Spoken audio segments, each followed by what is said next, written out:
I just landed at the airport in San Salvador a little while ago. I'm now en route into the city, looking forward to meeting with the team from the American Embassy. And I do want to thank our Foreign Service officers and the whole team.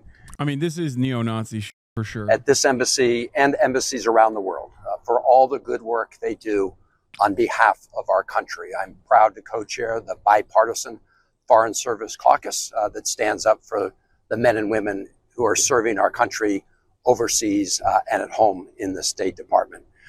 After that, I hope to meet with some high-level government officials from El Salvador. As I've said before, the goal of my visit is to talk to people here about the release of Kilmar Abrego Garcia.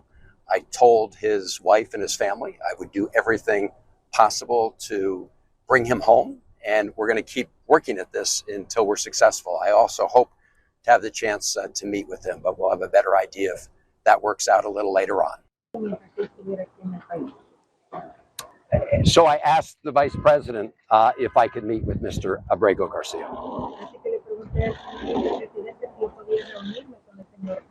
And he said, well, you need to make earlier provisions to go visit CCOT.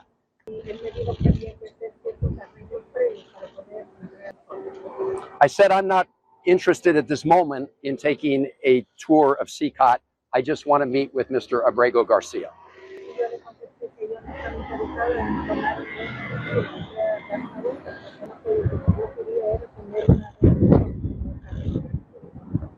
He said he was not able to make that happen.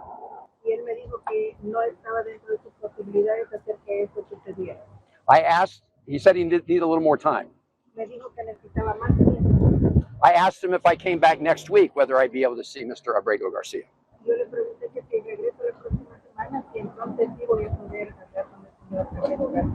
He said he couldn't promise that either. So I asked him if I could get on the phone, either video phone or just a phone, and talk to Mr. Abrego Garcia.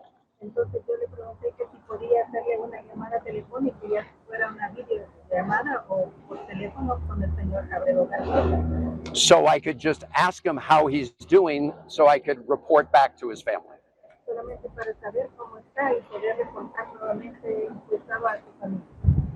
He said he could not arrange that.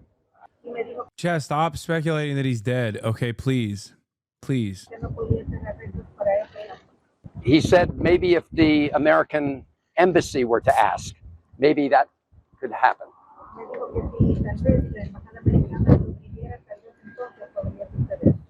So I will certainly ask the American embassy to ask the government of El Salvador. This is so fake. He had to go there in person. He couldn't call first to confirm if he could be released. If you can't comprehend why his physical presence on Salvadoran soil is significantly more impactful, I don't know what to tell you, okay? Yeah, of course. If he were just to be like, oh, I called them up and they couldn't give me an answer, it's a little bit different than like flying out there, don't you think? It's like Jonestown. Congresspersons have been harmed in the past for this. Salvador, to connect us by phone.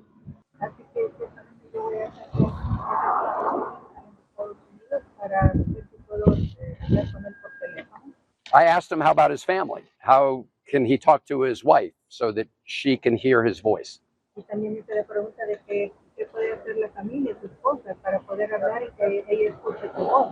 I let him know that the family has requested that. He said he was not sure whether he could make that happen. Thank you. Are you concerned whether Mr. Abrego Garcia is still alive? I don't know about his health status. That's exactly why I wanted to meet with him directly. That's why I wanted to talk to him on the phone. It is so insane that all of this could be, once again, and I feel like this is the same with like Israel, it's one phone call. It's one phone call. If one person in a position of power woke up this morning and chose not to be an evil Nazi piece of shit, it's done. It's over. All of the wrongdoing is reversed. That's what makes me so angry. That's what made me so fucking angry about Joe Biden refusing to stop the genocide that Israel was engaging in.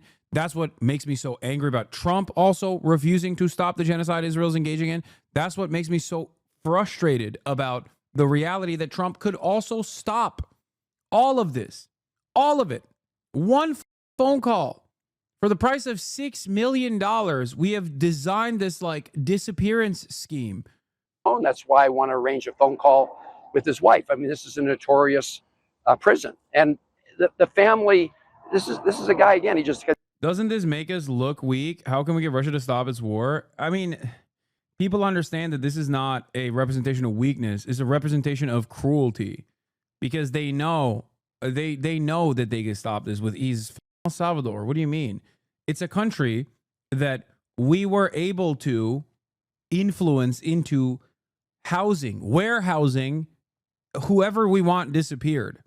If it's that easy to do so, the reversal of that decision, even for someone who we have admitted to wrongly sending to El Salvador, we can easily change. This is horrifying. Disappeared off the streets of Maryland. He ends up in, I'm sorry.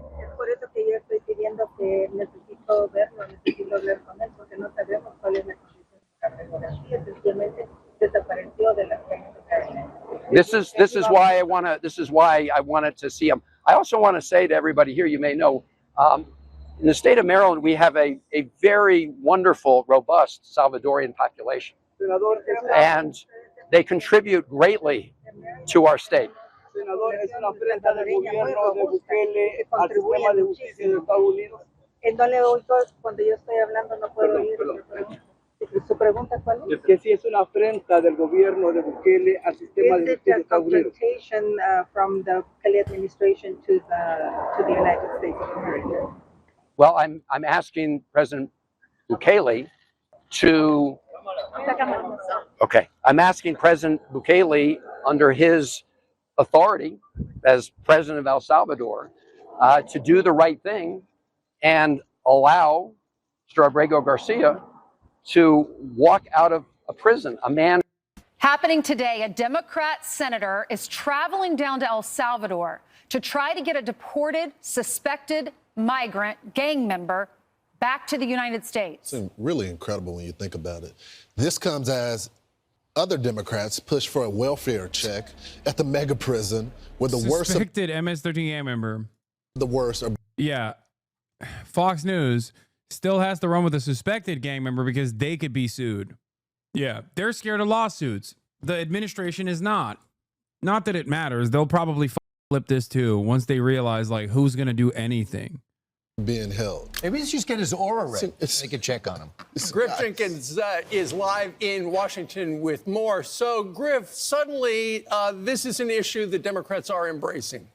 Well, they're rallying around it. Good morning, Steve, Ainsley, Brian, and Lawrence. And look, this may be a first we're going to witness today. A sitting U.S. senator traveling to a foreign country to advocate for an illegal alien deemed affiliated with MS-13 deported to his home country. But that's exactly what Maryland's Democrat Senator Chris Van Hollen says he's doing today. Watch.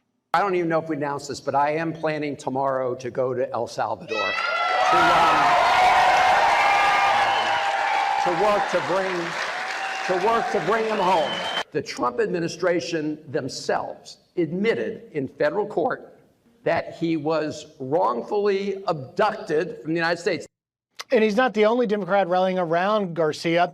A federal judge ordering the Trump administration to facilitate his return. As many as a dozen House Democrats want to follow. Axios obtaining a letter from these representatives, Robert Garcia and Max Frost, requesting a CODEL be authorized to travel on the taxpayer dime. In the letter they write, a congressional delegation would allow committee members to conduct a welfare check on Mr. Abrego Garcia, as well as others held at CCOT. Now this, as Senator Van Hollen pays little notice to another one of his constituents, Rachel Morin, the Maryland mother of 5, murdered by an illegal alien, Victor Martinez Hernandez, found guilty this week of first-degree premeditated murder and first-degree rape. There was no press conference with Van Hollen standing in solidarity with the grieving Morin family.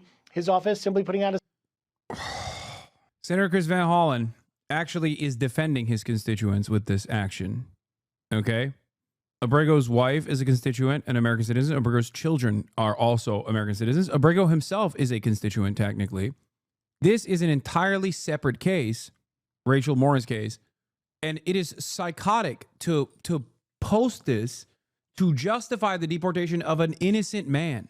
What the f are we talking about, dude?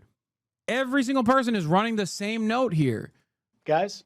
And a couple of members of Congress are asking James Comer to authorize a codel so they can go down as well, both Democrats.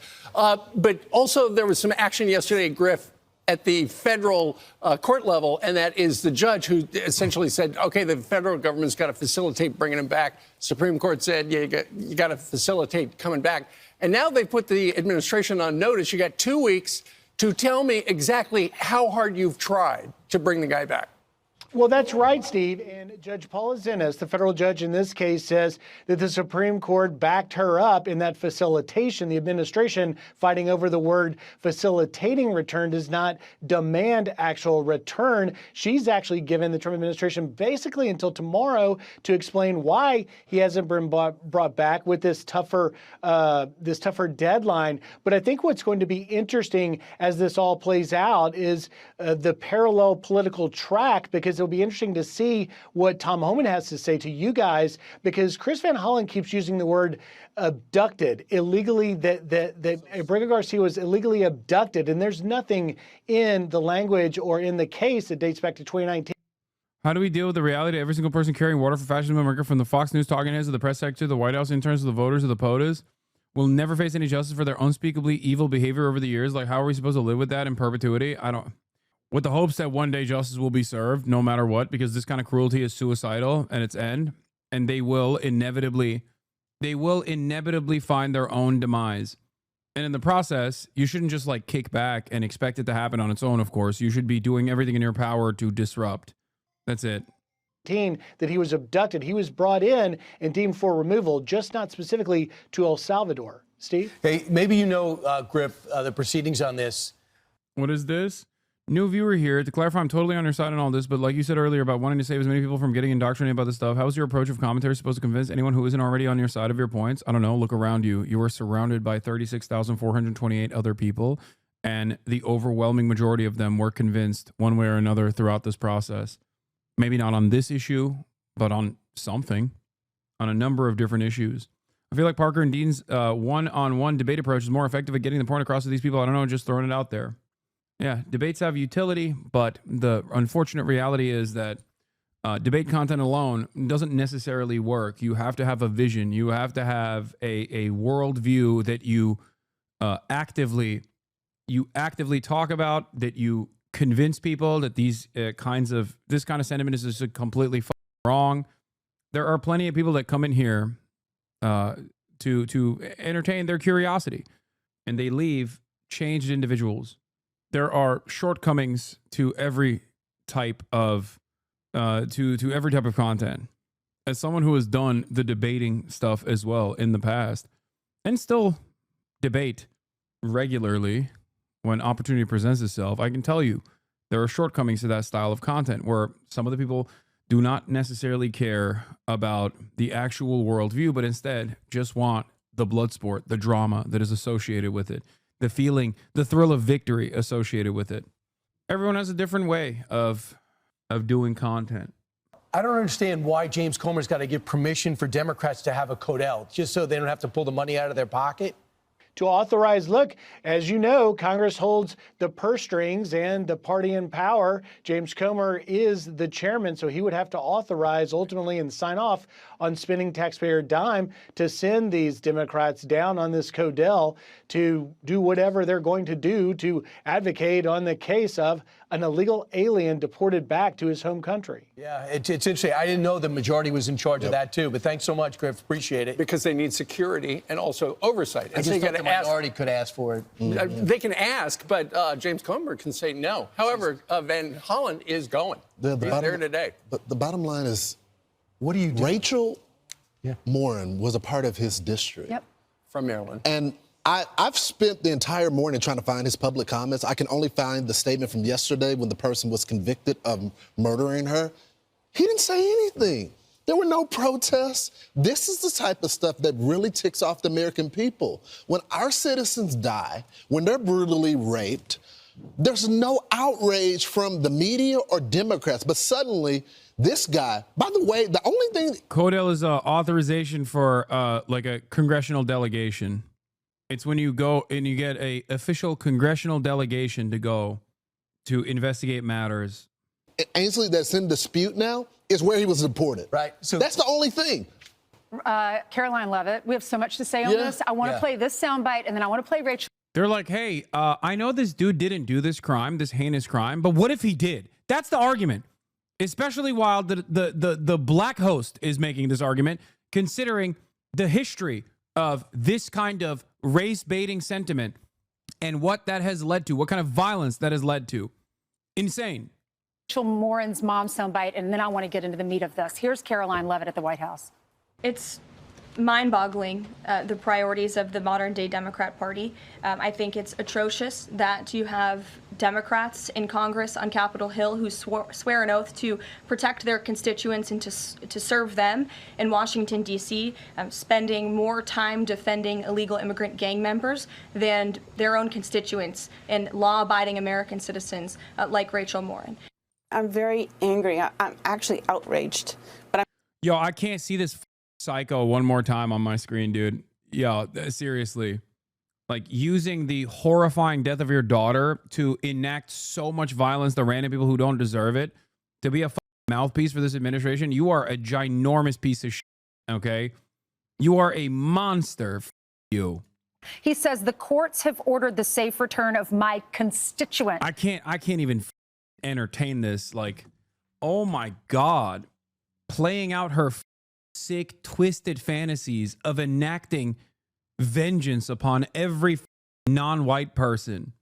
God damn, dude. What a monstrous piece of shit you are. He's talking about this MS-13. Two courts said he's an MS-13. ICE has confirmed he was an MS-13, which means he's a terrorist in our country. So he gets kicked out. Dangerous stuff. Anyone and everyone is a terrorist now. I said so. No due process. Suck my dick. And we'll turn around and we'll do post hoc rationalizations for it. This is crazy. Out of our country, and now that's the constituent he cares about. Is he even a constituent? A constituent is a voting member of a community. Can he vote in Maryland? Not for a federal election, right? So they're not even talking about just him as a constituent, okay? Which he is. Non-citizen or citizen, doesn't matter. That's still a constituent, okay? Technically. But they're talking about the other victims. If you care only about American citizens process, his wife is a constituent, an American citizen.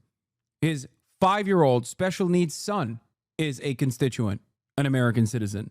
His friends and other family members that are all American citizens are constituents. Oh my God.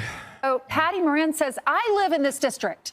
He never came to visit me. Or my family. I live in the same district. He could have come over to my... Oh, my mistake. Children are technically not constituents because they can't vote either. You know? So I guess his son is not a constituent by their estimation. You know? That's how it works now, I guess. My house and said, hey, and I didn't hear from Democrats. She said, I didn't hear from Joe Biden, Kamala, Mayorkas, or her senator. She did hear from the governor, Wes Moore, but she said he didn't do anything about anything after that.